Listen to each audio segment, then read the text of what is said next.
I facilitate a lot. So you often see a room that is feeling a little uncertainty about something, it's feeling a little lost, it's feeling a little unanchored. You put a task to them and suddenly the room becomes a little in flux. And it's those times then that suddenly the loudest voice captures the room. But should that be the case? Should that be the case that the loudest voice catches the room? Because I often see that it's not necessarily the loudest voice that has any further knowledge. In fact, it often has less knowledge. It just has certainty.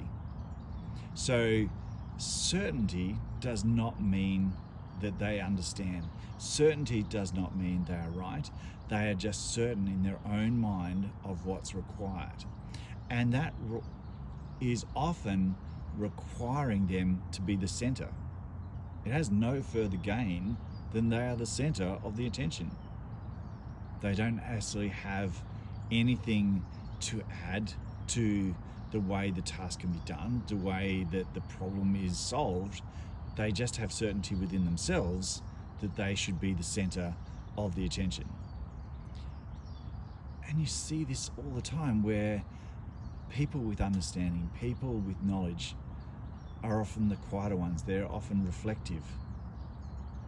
When you come to them, they're happy to explain.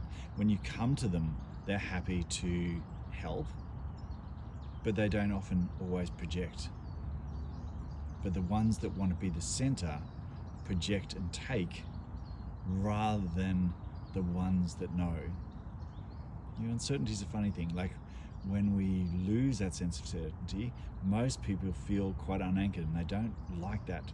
So training yourself to be okay in that sense of uncertainty and to still quietly look for workable solutions rather than for the clarity of others. Often when we look for the loudest of others, it doesn't give us clarity on the solution. It just anchors us to someone that feels they want to be the center of that solution, not for that solution. If we understand being for something rather than the center of, it's a very different thing. And sometimes we've got to remind ourselves the way information is distributed these days to look and find clarity in the quiet spaces, in the grey spaces, in the spaces that matter. Hold on to that thought.